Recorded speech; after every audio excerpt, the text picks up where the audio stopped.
Добрий день, шановні журналісти та глядачі. Я радий представити вам сьогодні наш захід.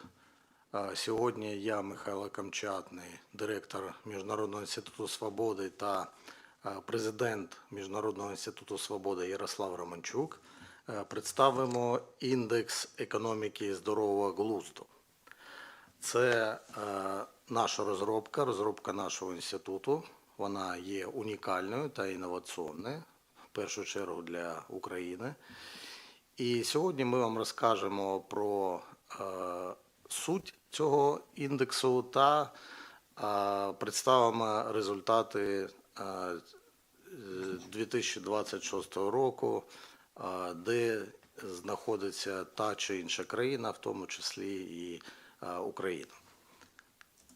І так, ідея самого індексу економіки здорового глузду виникла з IQ людини. Ви знаєте, багато з вас знають, що визначення IQ людини – це одна з методик кількісної оцінки рівня інтелекту людини. І вона проводиться за допомогою спеціальних тестів. Тому виникла ідея, щоб зробити такий свого роду оцінку економічного інтелекту уряду країни, визначити його економічний IQ. Під урядом ми розуміємо центральні та місцеві органи влади, законодавчу та виконавчу владу, політиків, депутатів, консультантів, полісімейкерів, тобто всіх тих, які приймають рішення, яке впливає на економічну політику України. Індекс економіки здорового глузду – це агрегатний показник, який оцінює саме ступінь використання аксіом здорового глузду при розробці та реалізації економічної політики. Ми для себе визначили таких 15 аксіом економіки здорового глузду. Тобто виникає завжди питання, що ви розумієте під здоровим глуздом.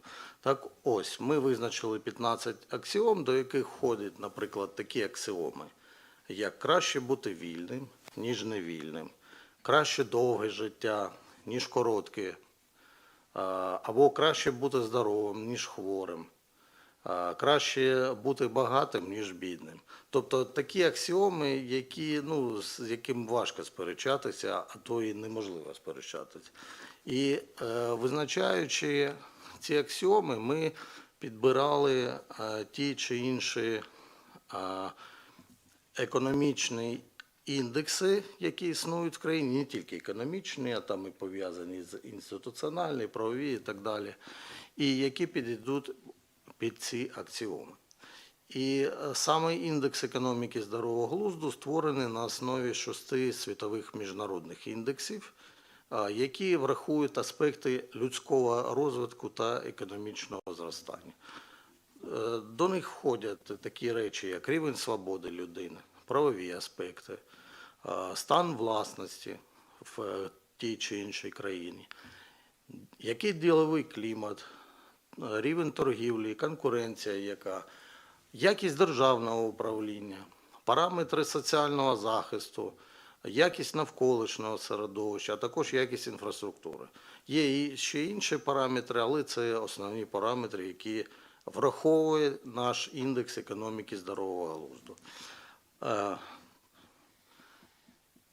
Серед цих 6 світових індексів, до які входять в методику розрахунку індексу, входить індекс свободи людини від Като інституту, індекс економічної свободи від Фрейзер інститут, індекс захисту прав власності – це Property Right Alliance, так, індекс верховенства права від World Justice Project, індекс процвітання від Atlantic Council і глобальний індекс інноваційності від WIPO. Методика розрахунку наступна. Тобто ми визначаємо ту чи іншу країну, її місце в рейтингу, в тому чи іншому рейтингу, який я представив до цього, складаємо це місце і отримуємо результат. Тобто у нас виходить, що найкращий результат – це найменша кількість балів. Найгірший результат – це країна, яка займає нижчі позиції в цих рейтингах, звісно, вона набирає найбільше балів. Тобто, якщо ідеальний, найкращий результат – це коли країна отримує всі перші місця, вона отримує 6 балів. Якщо найгірший результат – це максимально може набрати 902 бали, знаходячись на останніх місцях. Потім ми розділили всі країни, які представлені в цих рейтингах, на 5 груп. Умовно кажучи, назвали перша група – це уряд розумових рішень, розумних рішень, так, і до яких входять там 26 країн світу, що складає 18% від загальної кількості у нас. До другої групи входить уряд розумових суперечностей, третій – уряд розумової гойдалки, тобто там чередуються прийняті рішення урядом, там вони відповідають здоровому глузду в економіці чи не відповідають. Потім четверта група – уряд з рідкісними проявами розуму. І п'ята група – найгірша, куди входить там 45 країн, більше 30% країн світу – це уряди економічного невігластва. І далі, як я слово хочу передати Ярославу Романчуку, він, можливо, може доповнити щось по методології, а також він розкаже про результати індексу економіки здорового глузду цього року. Дякую, Михайло. Доброго дня, друзі. Насамперед, треба зазначити одну дуже важливу річ. Це не тільки важливий інструмент для України, це інструмент, котрий є унікальним інструментом оцінки соціально-економічного розвитку, економічного зростання і побудови інститутів стійкості, захисту, і вони можуть використовуватися будь-яким урядом. Наступний слайд. Ми в Міжнародному інституті свободи стали в дуже такій престижною групою країн, котра такі глобальні індекси взагалі роблять.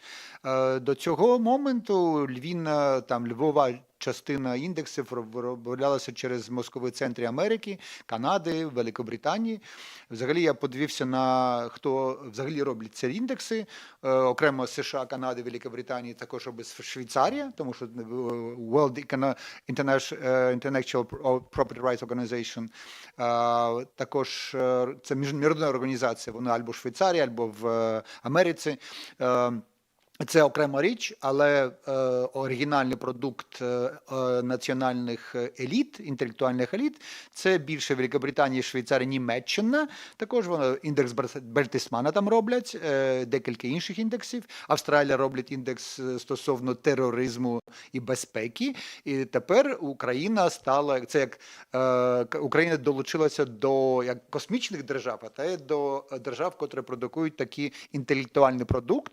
І, звісно, ми своїм партнерам на всіх континентах будемо це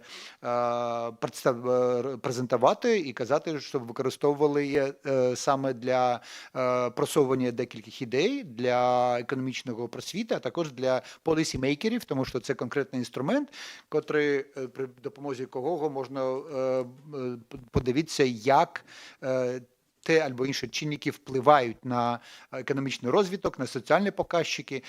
Дивіться, попереднім індексом ми використовували, був такий Prosperity Institute, він сказав, що вони будуть представляти свій індекс там 2026-2027 року, але є така організація Atlantic Council, вони почали в 2025 році робити разом два рейтинги. Перший рейтинг – це індекс Freedom Index, це дуже, він схожий з індексом Інституту Катона, Інституту Фрейзера, але Інститут Катона і Фрейзер вони роблять це з 95-го року, і вони багато краща база, але сам факт, що вони почали звертати увагу на саме інтелектуальний такі капітал або не матеріальний актив, як свобода, це дуже важливо. І вони розробляли індекс Prosperity Index, індекс процвітання, і саме той індекс ми використовували для оцінки ділового клімату, а також в тим індексі є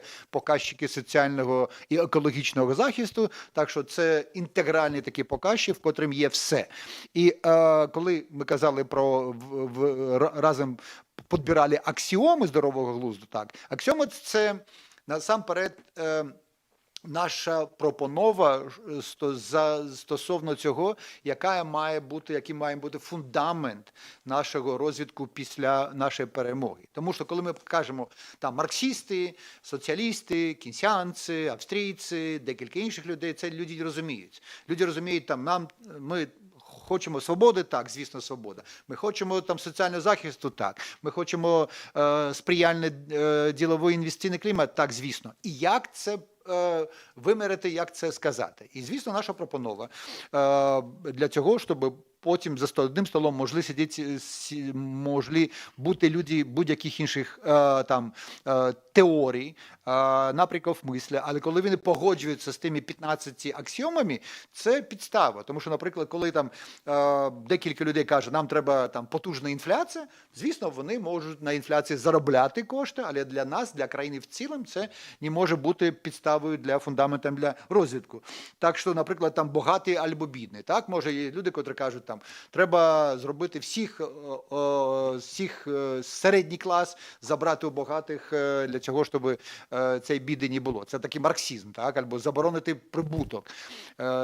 І коли люди не погоджуються з аксіомами здорового глузду, звісно, це вони не можуть бути в команді реформаторів, в команді цих людей, котрі роблять поспішний успіх в майбутньому.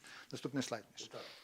Так, це загальна така мапа, яку ми потім детально, Ярослав зупиниться трошки пізніше, але це для того, щоб ви побачили, як різнокольорово виглядає наш світ.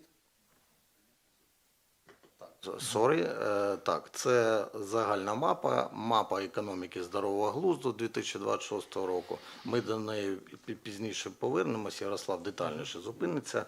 Але така представлена різнокольорова мапа, яка ось може побачити, в якому стані та чи інша країна.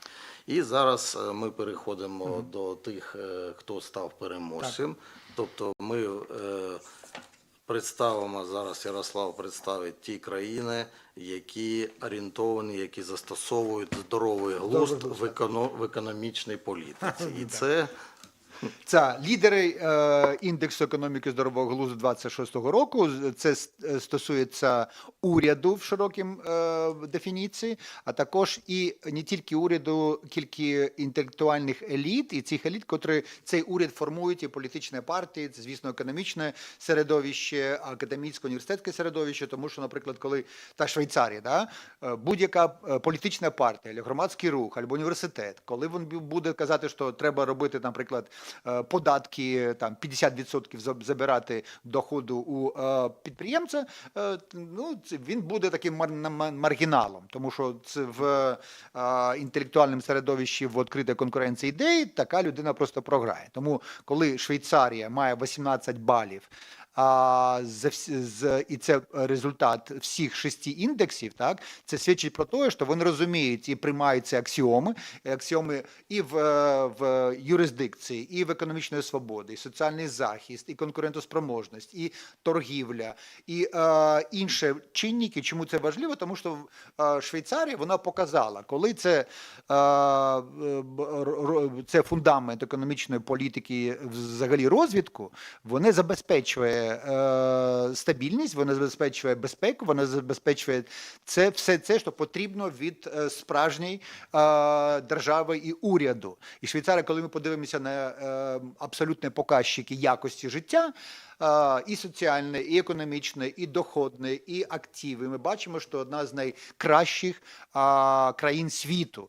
Так що і Данія, і Ірландія. І коли ми подивимося навіть на темп економічного зростання цих країн, так, ми, звісно, зрозуміємо, що це і є джерело зростання довгострокового, це джерело розвитку, притягнення розвитку людського капіталу, підприємницького капіталу. І коли ми кажемо, яка потрібна там рецепт економічного дива України, в фундаменті цього економічного дива повинна бути саме здоровий глузд. Тому що коли ми кажемо, там будемо розбиратися там в теоріях, звісно, під здоровим глуздом, чим відрізнюється там австрійська економічна школа, теорія підприємницького зростання Місіса Хаєка, Шумпетера, саме вона базується на здоровому глузді, тому що це наука. Наука не може там бути такою, що вона буде казати, що треба всім змінитися, характери людські змінити, а чиновники або політики будуть такими ангелами, благодіями для будь-якої країни. Ми виходимо з цього, що ми маємо на теорії і практиці, і просто ті результати є найкращий показчик того, на кого треба орієнтуватися Україні для цього, щоб навіть під час війни зробити те, що потрібно для покращення нашого стану, щоб були більше темпи економічного зростання, більше капіталу, тому що без цього розвитку бути не може. І коли подивіться Швейцарія, Данія, Ірландія, Фінляндія, Люксембург, Нова Зеландія, Нідерланди, Австралія, звісно, є такий соблазн зробити так, щоб використовувати інститути і різну якість цих країн сьогодні. Але коли ми подивимося на Фінляндію, на Швецію, на Канаду, кілька років, десятиліть вони працювали в режимі свободної торгівлі і капіталізму, звісно, це значить, що нам треба орієнтуватися на ці країни, коли вони були з нашим рівнем розвитку, з нашим якостю правових і економічних інститутів. Тому, коли ви подивитеся на там топ-30, там немає взагалі бідних країн, там немає країн, які мали би проблеми ані з доступом до капіталу, ані з збереженням, ані з конкурентоспроможністю, тому що це так, є проблеми там декілька секторальні, це в будь-якій країні може бути, але системно це країни абсолютно успіху. І наша виснова з нашого дослідження, ми робимо це вже другий наш індекс, звісно, така. Здоровий глузд – це фундамент стратегії національного розвитку, національної обороноспроможності. Для нас це дуже важлива річ. Хочу звернути увагу, що в цьому першій групі дві країни колишні постсоціалістичні країни. Так. Це Естонія та Чехія. Можеш прокоментувати? Так, звісно, це Естонія. Дивіться, починали Естонія і Чехія, коли вони були там 91-2 рік, свободно-ринкові реформи. Март Лаар, один з найкращих реформаторів світу останніх там 35 років, історик, економічний історик, він був таким справжнім амбасадором свободного ринку і працював на Він взагалі не був там освічений в теоріях, він просто йому подобалося Мілтон Фрідман, економічна свобода, ми це робимо і все. І для України також, вона тепер після там 35 років, ми бачимо багато різних мейнстрім економічних теорій, котрі вони можуть і там бути гучними там об'єктами для декількох там економічних досліджень, але це не фундамент для економічного зростання. Естонія, яка зробила ставку на саме те, вона долучилася до Європейського Союзу. Так, вона має там рівень державних витрат тепер 42%, але це знову така скандинавська модель, децентралізована, абсолютно прозора. І коли б, наприклад, ми там в 91-2 року зробили це, я думаю, що також у нас був би успіх. Саме Чехія. Чехія пішла по шляхом таким і приватизації, і лібералізації, вона зробила конкурентоспроможні інститути, вона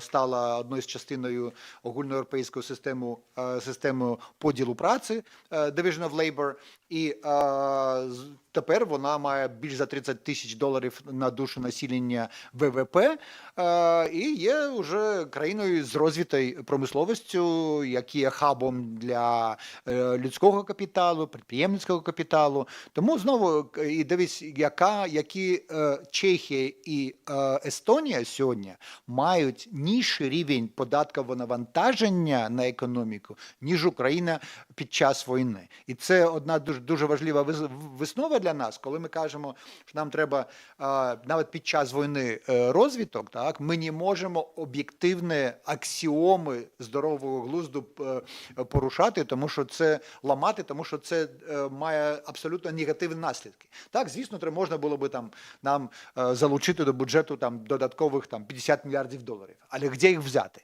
І коли є така логіка, треба повеличити навантаження на ПДВ більше, або ФОПів треба навантажити додатковими податками. Це абсолютно хибна, помилкова підход, тому що це результат буде навпаки. І це навпаки здоровому глузду і дослідженням і в теорії, і економічній практиці. Ну і зараз ми подивимось, де знаходиться Україна зі 144 країн, яке місце там займає. Так, і тепер це дуже важливо зрозуміти, це наш діагноз для того, щоб рухатися наперед і робити висновки економічної політиці, треба розуміти, де ми. І це як людина ходить до лікаря, і лікар каже, у тебе серце таке, ноги таке, і кров не така, як треба змінити і тріп життя, треба і харчування змінити, і взагалі ти за 35 років довів себе до стану, коли ти можеш скоротити своє життя на 10-15 років. Так і в економіці. Ми на 95-те місце в 4-й групі, група з рідкісними проявами розуму. Так, є декілька рідких речей в економічній, соціальній, інституціональній політиці України, котре може відповідати стандартом здорового глузду, стандартом якісної економічної політики. Саме в освіті, саме в людському капіталі, в інфраструктурних речах, які ми маємо. Звісно, це ми бачимо в індексі інноваційного розвитку, ми бачимо в індексі інфраструктурних показників, і це наше досягнення. Але знову, коли ми не будемо дбати про це і про розвиток, і будемо блокувати мотивацію приватного сектору інвесторів розвитку, ми будемо губляти цей людський капітал. Ми знаємо, Україна 91 рік 52 мільйони людей, тепер ми 30 мільйонів. І питання, і це виклик перед нами всіми, як зробити так, щоб повернути всіх українців до країни після нашої перемоги, коли вона буде. І один підход – це за допомогою дотацій, за допомогою різних преференцій, пільг і льготних кредитів, кому будуть землю, інфраструктуру давати. А друге – це знову індекс здорового глузду підповідає, що краще робити.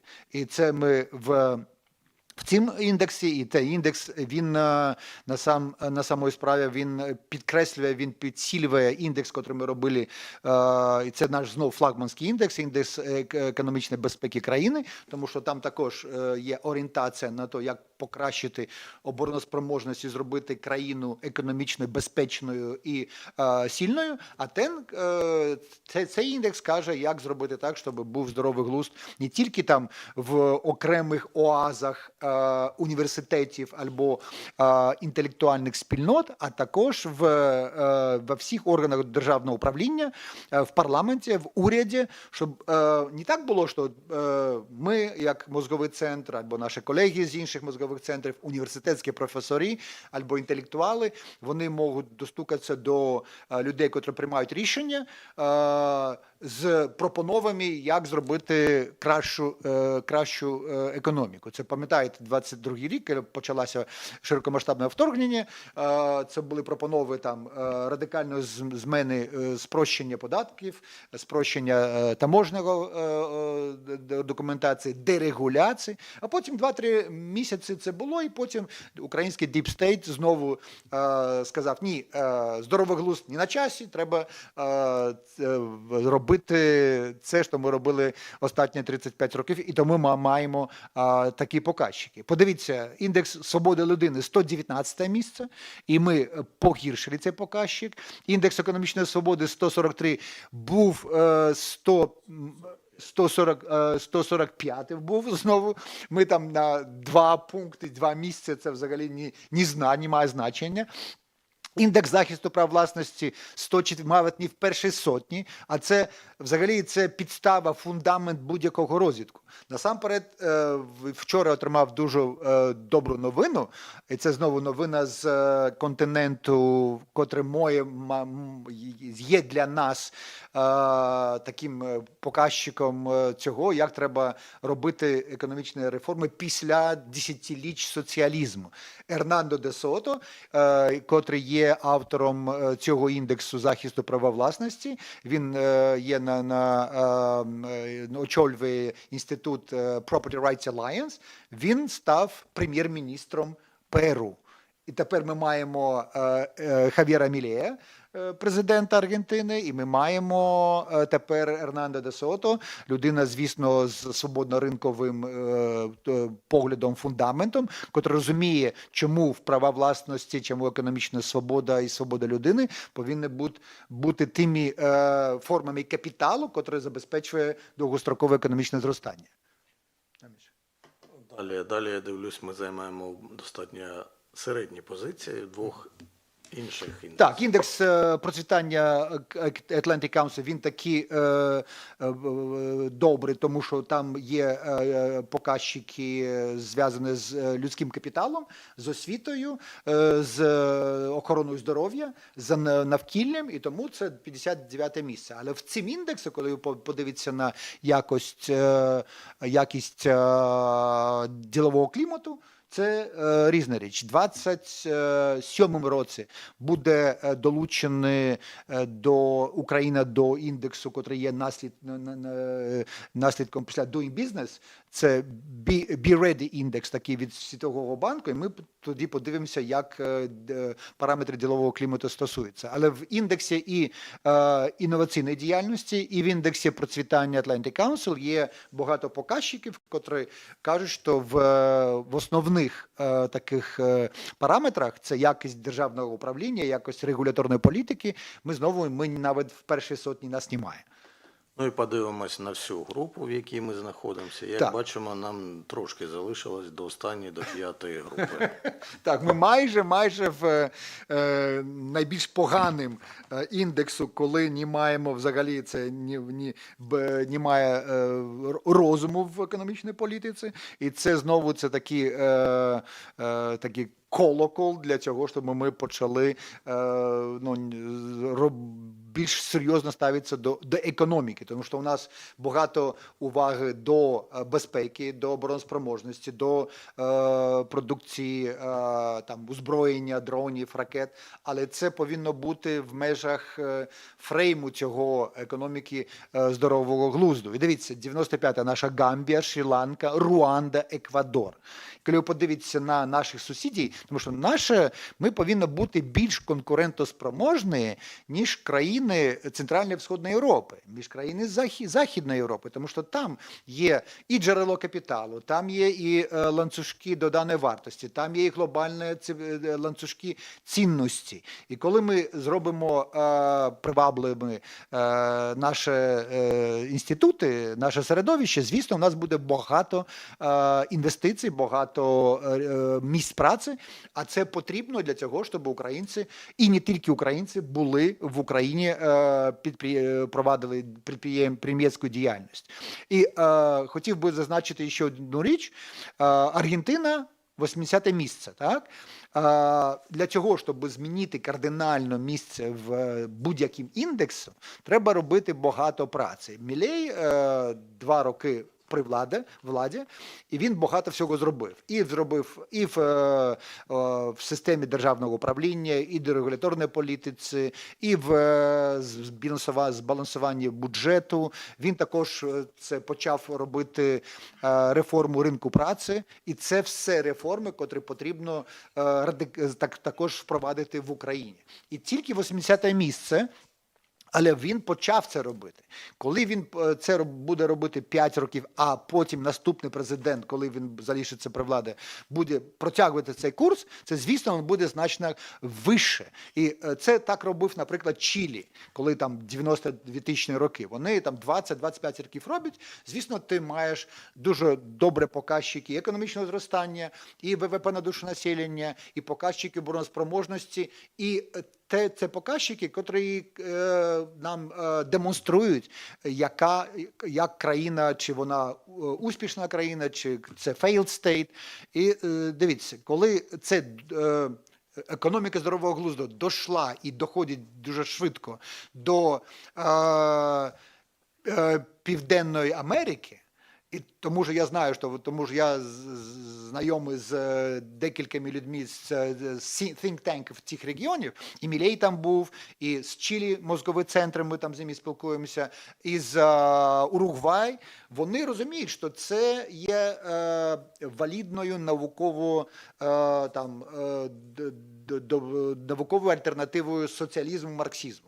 В Україні також треба радикально зміняти теоретичний фрейм, тому що у нас не тільки економіки здорового глузду немає, у нас немає цієї підстави, котру ми в Інституті Міжнародної інституті свободи робимо постійно, просовуючи ідеї австрійської економічної школи. Це Мізіас, українець, це Шумпетер, котрий працював в Черновцях, і це треба знову не дивитися на марксистську лондонську школу економіки у Гарвард або Сорбону, а працювати зі своїми змістами, зі своїми авторами. І тепер, звісно, світ ідей, він відвертий, і ми повинні робити цю альтернативу. Тому коли наш Міжнародний інститут свободи тепер війшов там і Україна вийшла в 7 країн, котрі роблять глобальні індекси, нам треба просто тим пишатися і просовувати цей інструмент як інструмент науково-практичної діяльності. Якщо подивитися на цю групу, то поруч з Аргентиною ми бачимо Китай, який там втратив позиції з минулорічним рейтингом. Але начебто у Китаї там друга економіка світу так, по об'єму, так? Та Індія тут поруч. Як ти прокоментуєш Китай та Індію? Дивіться, що не так у них? Китай протягом 25 років, це агрегат Китай, так? Ми маємо там провінції 25, ми маємо там 250-300 різних свободних спеціальних економічних зон.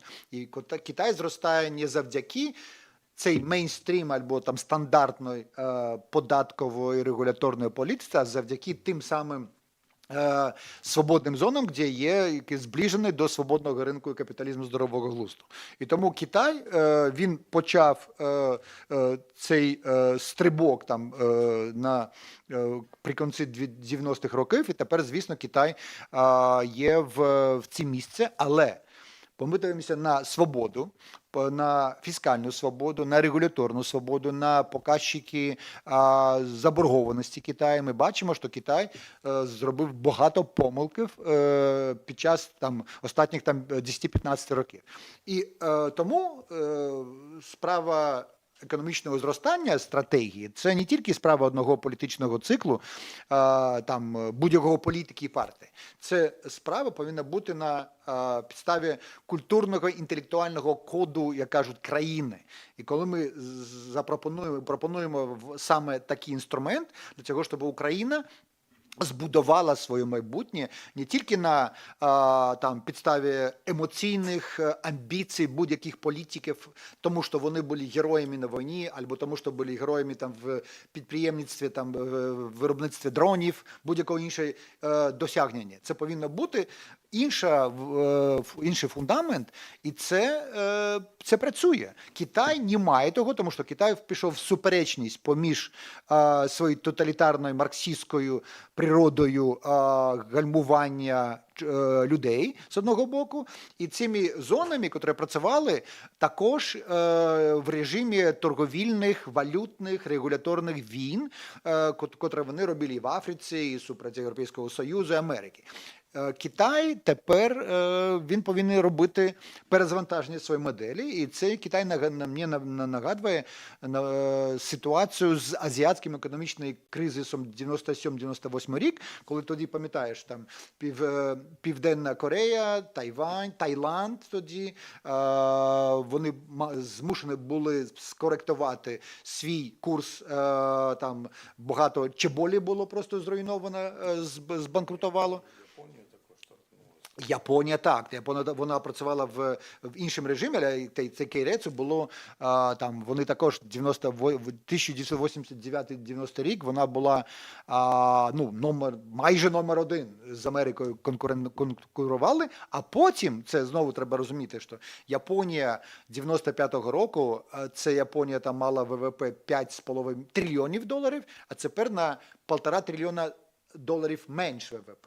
Це будь-яка успіх, він не автоматично не дає тобі можливість робити будь-яку політику, тому що ти будеш втрачати. І з того точки зору треба нагадати нам про кейс навіть Європейського Союзу. Що 11 лютого був такий потужно промисловий індустріальний саміт країн Європейського Союзу в Антверпені.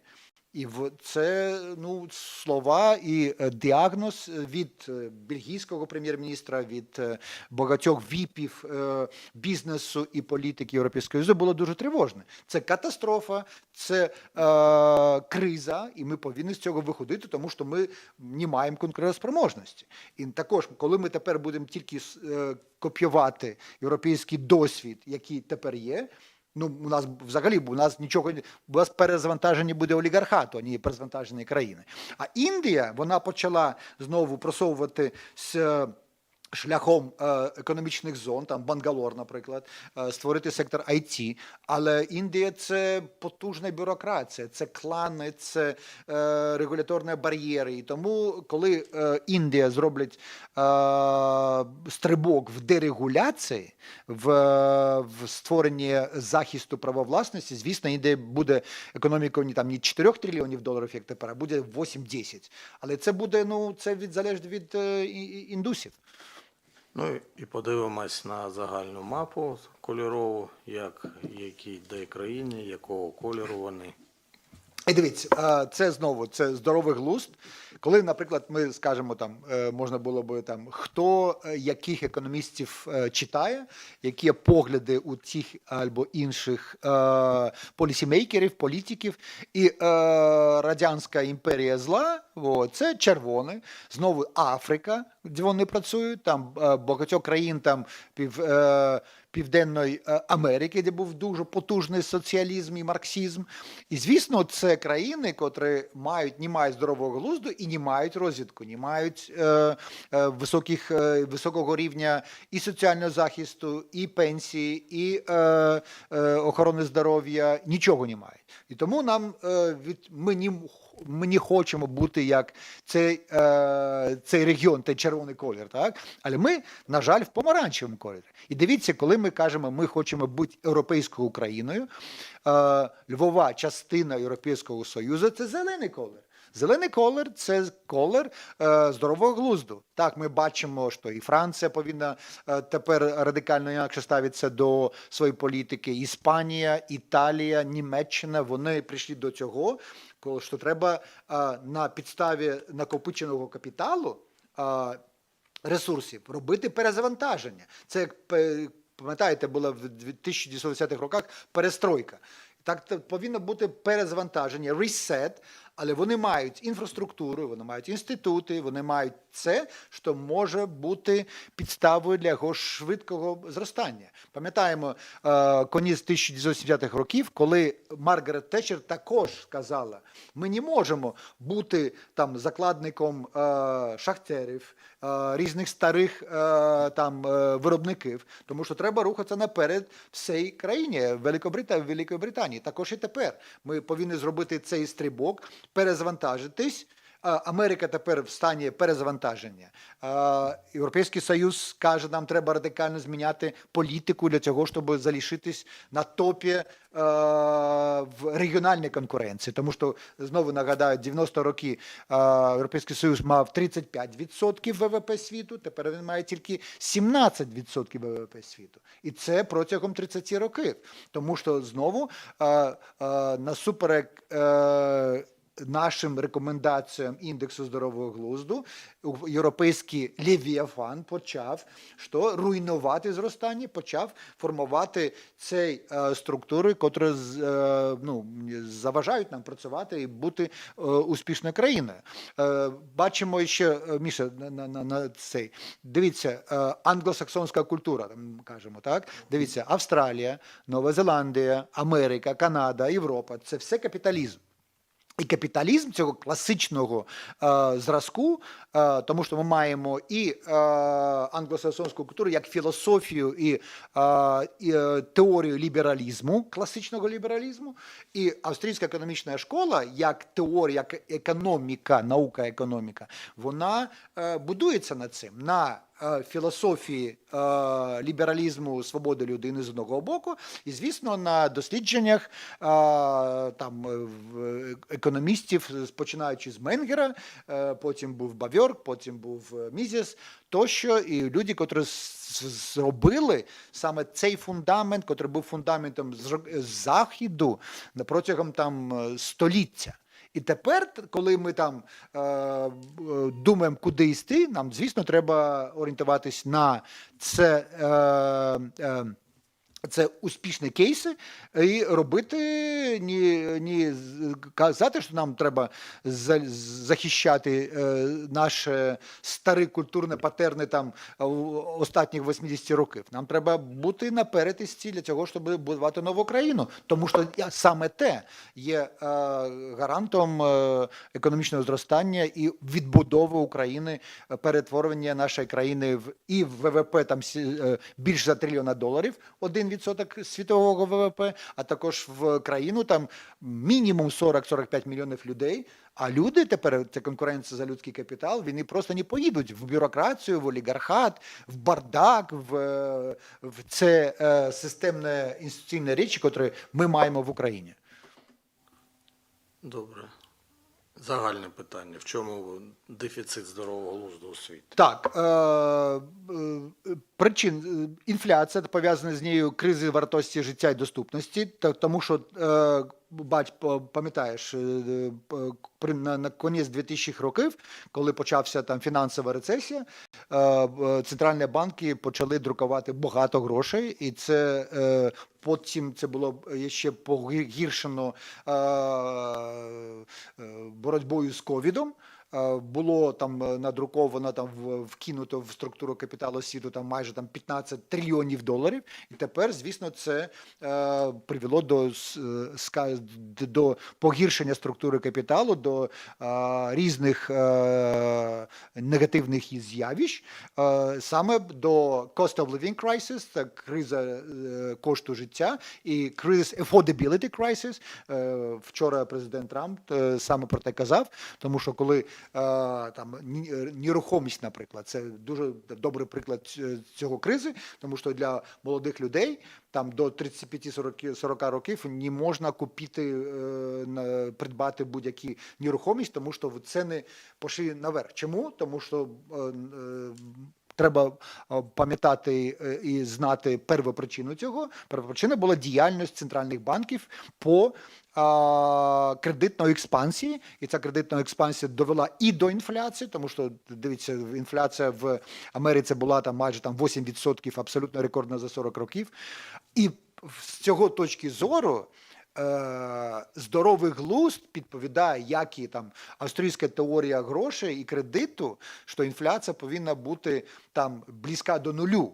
А у нас середньорічна інфляція за останні там 22 роки майже 13%, і ми входимо в топ в 20 найгірших країн світу. Тому це знову дефіцит здорового глузду, дефіцит знання теорії грошей і кредиту. Коротко по іншим пунктам. Так, боргова криза. Ми маємо ситуацію в Америці, там майже 130% ВВП, Європейський Союз 88-90% ВВП. Просто значно більше треба коштів каналізувати на цього, щоб цей борг обслуговувати. За даними Світового банку, більш 100 розвиваючихся країн з низьким рівнем доходу вже знаходяться в червоній зоні заборгованості. Вони знову обрали не економіку здорового глузду, не теорію австрійську, а обрали мейнстрім теорію, що треба стимулювати державні інвестиції, державне споживання. І як наслідок, як і Китай тепер ми маємо ситуацію, вони значно погіршили цю позицію, це буде знову потім впливати на темпи економічного зростання. Одержавлення світової економіки ми маємо знову не економіку здорового глузду, а економіку Левіафана, тому що подивіться на систему домінації, який державний сектор в не тільки там державне управління, так, державне там видатки, а також є таке дослідження Світового банку, коли він переоцінив при допомозі іншої методики розмір державного комерційного сектора. Він там в рази, там в 2, 3, 4 рази більше, чим тільки методика state-owned enterprises, або державне підприємство. І знову ми маємо в Україні одні з найгірших показчиків і за державні видатки. В 2025 році це більше за 75% ВВП. Ми маємо державний сектор більше за 50-55% всіх активів ресурсів. І, звісно, з таким державним сектором і з такою якостю державного управління регулювання ми не можемо забезпечити ні зростання, ні там прозорість, ні інвестиційну привабливість. Державний інтервенціонізм саме про регуляторне навантаження.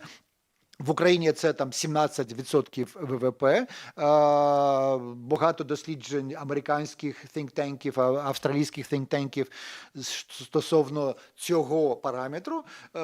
Подивись, у нас, коли ми переведемо регуляторне навантаження на конкретне там грошові показчики, це буде майже там 37 мільярдів доларів.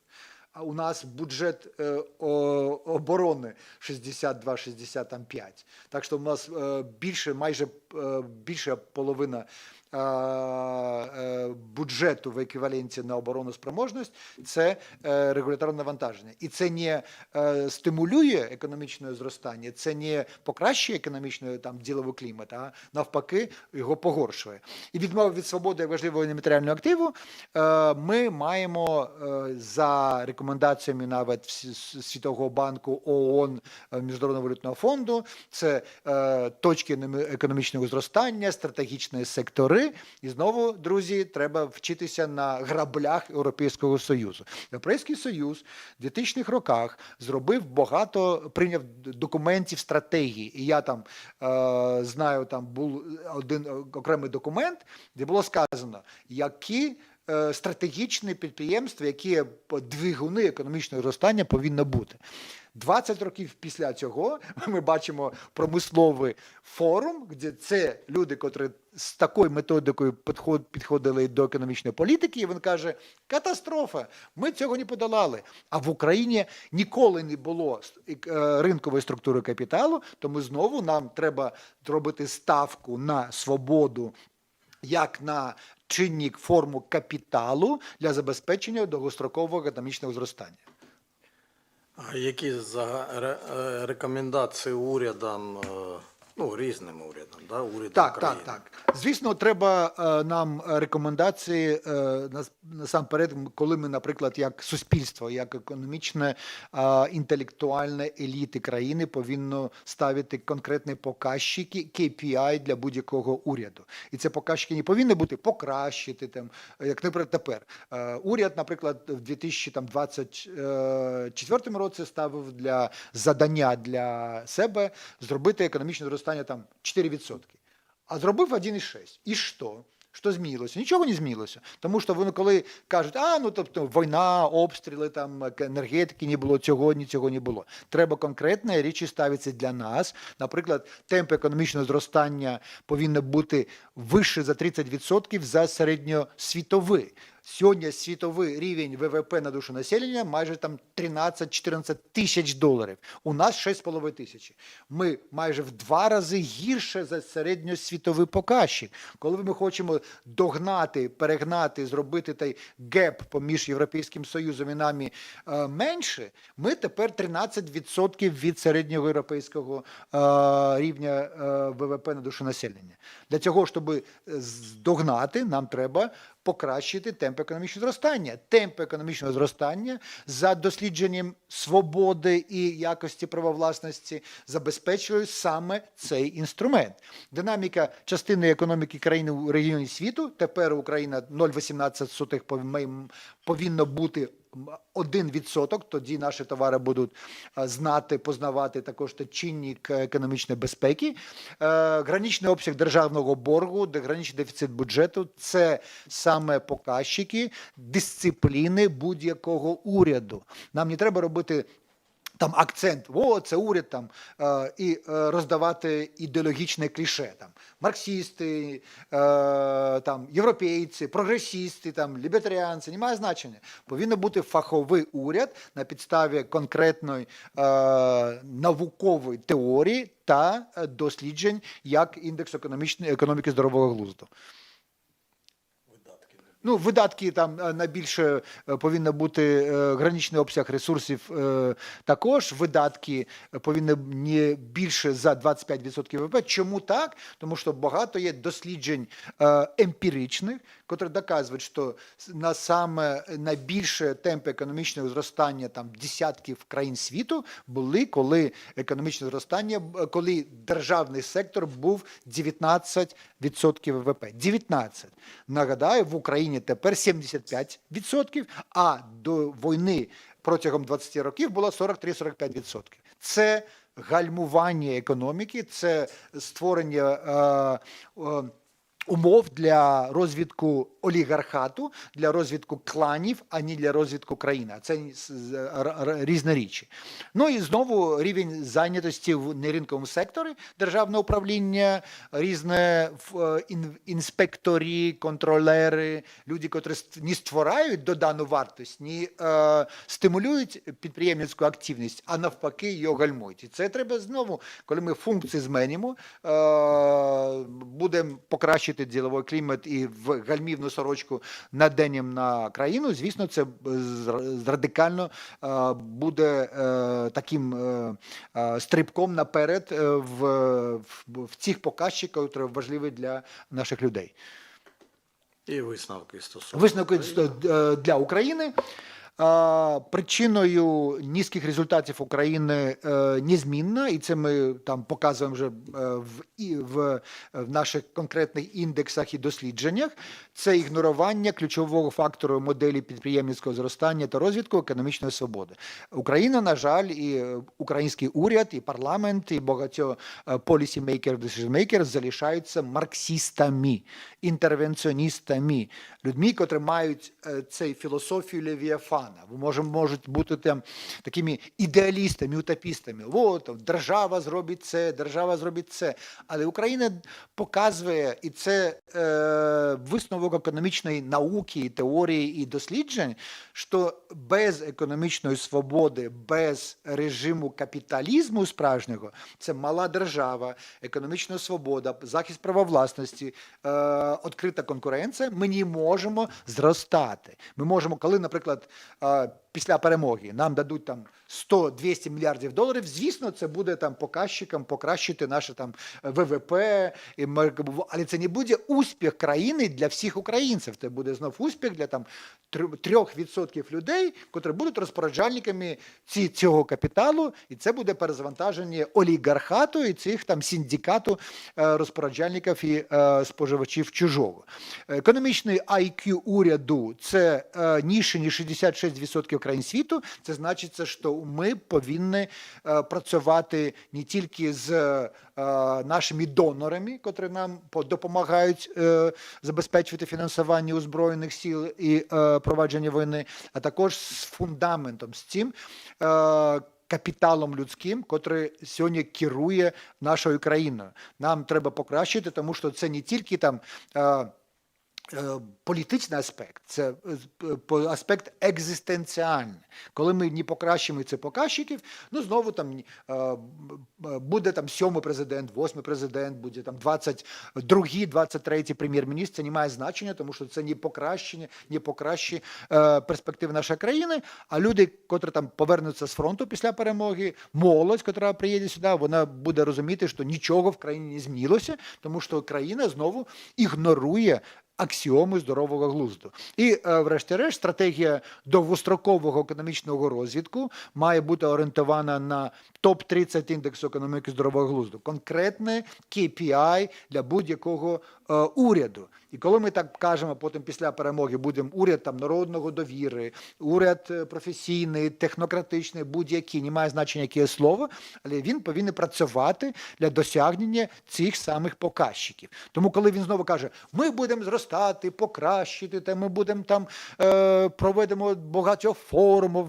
залучити інвестиції, донорську допомогу, репарації. Це, друзі, не про розвиток, це про дерибан коштів чужих, а нам, з нашого точки зору, Україна справжня стане таким потужним левом Європи, коли не там 200 тисяч чиновників із бізнесменів почнуть дерибанити чужі кошти, а 8-10 мільйонів українців почнуть працювати в регіонах, в різних секторах, створюючи економічну свободу і добробут України.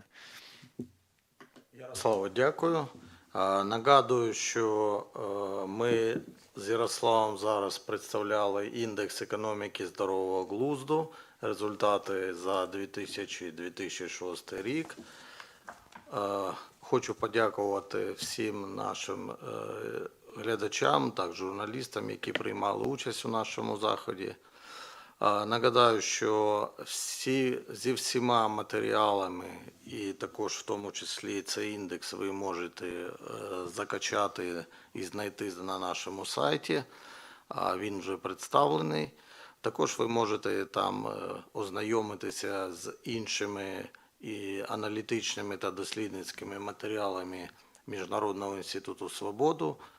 І дякую за участь і до нових зустрічей. Може, ще У нас були кілька питань, ви готові відповісти? Так, звісно.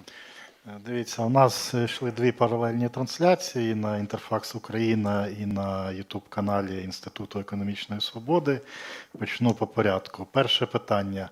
Ви весь час говорите про те, що наближається фінансово-економічна криза, але досі нічого такого не сталося, навіть попри коливання золота та біткоїну, фінансових проблем Японії та США.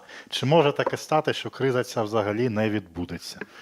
Ну, криза є. Показчики, наприклад, боргові, показчики темпу економічного зростання. Коли, наприклад, ми кажемо, криза – це не депресія, яка була, наприклад, в Америці 1929-33 рік, або, наприклад, там рецесія 2008 рік, коли світовий ВВП зменшився там на 2-2,5% тільки. Ми кажемо про ці чинники, показчики, котрі саме американський уряд, європейський уряд китайський уряд каже, що це кризисне. Коли я кажу там про кризис промисловості Європейського Союзу, я можу привести слова там прем'єр-міністра Бельгії, прем'єр-міністра Німеччини, канцлера, потім людей з промислового сектору. Коли вони на форумі відверто кажуть про кризу, вони знають, про що кажуть. Тому що це, дивіться, коли доля економіки в світі Європейського Союзу була 35, а тепер 17, це не криза, як вибухівка така, раз і все, і вони звалилося все. Це просто ми бачимо, як менш є європейських товарів, європейських виробників, і це показчик, це, ну, звісно, про те, яке наслідки можуть бути ігнорування цих процесів. Так що криза йде, але вона може погіршитися, коли, наприклад, це bubbles, це пузирі, наприклад, на ринку штучного інтелекту, на ринку нерухомості почнуть здуватися, або банкрутувати почнуть потужне промислове підприємство в Європі. Да, ще одне питання з YouTube-каналу Міжнародного інституту свободи, і будемо завершувати. Чи не є причиною сумних результатів для України війна? Адже це дуже сильно впливає на розвиток бізнесу. Війна є причиною погіршення будь-яких показчиків, але коли ми подивимося на показчики України, там до війни 25 років.